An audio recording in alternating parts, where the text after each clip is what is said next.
Magandang araw po sa inyong lahat. Dasbia and Wilka nag-trending ngayon. Alamin po natin lahat yan dito sa ating video.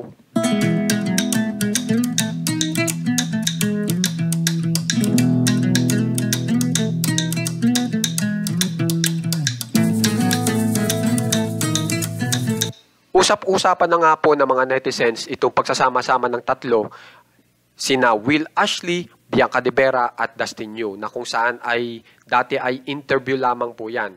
Pero ngayon na kung okay lang ba na magkasama-sama sila. Pero ngayon po nagkatotoo na. At dahil nga po dyan, sabi nga po nitong tatlo ay talagang very excited na po sila at talagang overwhelmed po sila na magkatotoo po ito pong pinapangarap nila.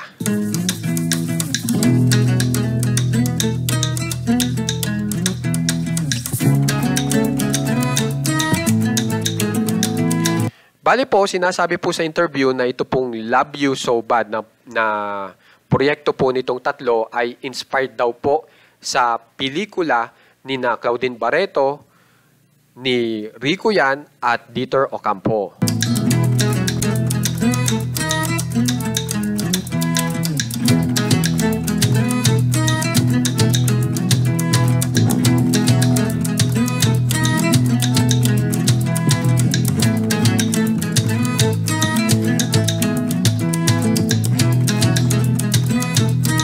So, dito po sa pelikulang ito, inspired po, ito pong pelikula na bago ni na Bianca De Vera, Will Ashley at Dustin Yu, na kung saan po ito pong lumang pelikula na ito ay pumatok na po sa takilya dati.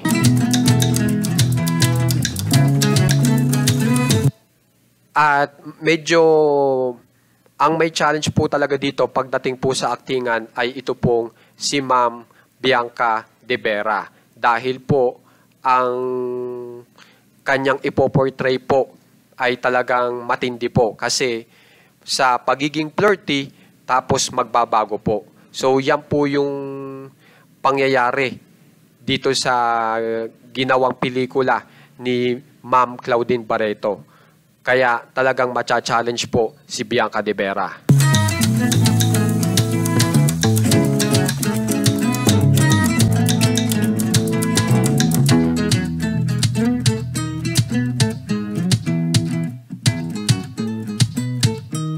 Ang maganda naman po dito sa pelikula pong Love You So Bad ay sinasabi na talagang ang environment daw po ay iaayon sa pangngayon.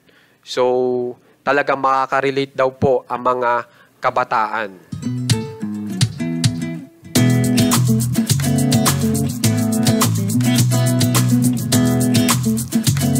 At ngayon, ipakita ko na po sa inyo kung saan ay nag-trending na po ang Dasbia at ang Wilka.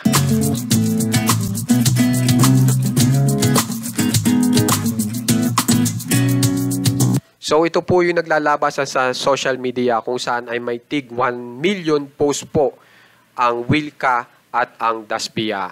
Kaya kung mapapansin nyo, tiyak ito pong ginagawang pelikula nito pong tatlo ay tiyak talagang dudumugin.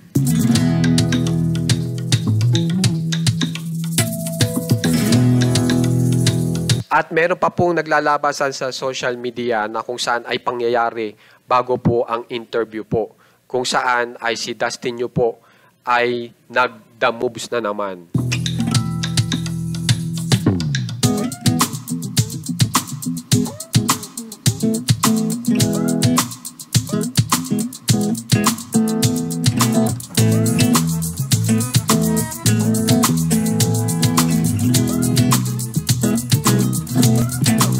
So kung mapapansin nyo po, bago mag-umpisa ang interview, ay may daladalang bulaklak si Dustin Yu at ibinigay kay Ma'am Bianca De Vera. Kung saan po ay marami pong kinilig sa naturang panahon na iyan. Kaya tiyak, kaabang-abang po talaga ito pong bagong proyekto nitong tatlo, na kung saan ay doon po sa interview sinasabing na-monitor po kasi itong tatlo. Alam naman po natin na yan ay ito pong tatlo ay mula sa bahay ni Kuya. So na-monitor po yung pangyayari nitong tatlo na kung saan ay Yun po ang naging inspirasyon ng writer at nito pong director na sila po ang kuhanin itong tatlo. Kasi may relasyon po dito sa gagawin pong pelikula. Na kung saan ay ginanapan nga po ni Ma'am Claudine Barreto at nila Rico yan na konektado po ang sitwasyon.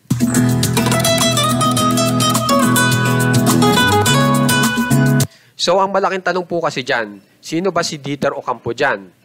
Si Dustin Yu ba o si Will Ashley? Okay, sino si Rico yan? Si Dustin Yu ba o si Will Ashley? Di ba po ba?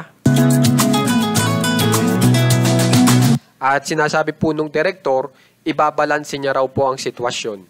Okay? Para talagang manghuhula po tayong lahat.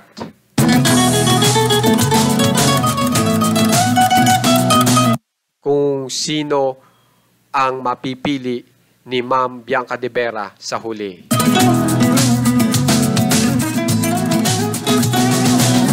Kaya naman guys, kung gusto nyo pong ma-update sa mga famous celebs ng Pinas, katulad po ng Dasbia, subscribe na po kayo sa ating channel at maraming salamat po sa mga nanonood hanggang dulo, sa mga nag-share at nagsasubscribe.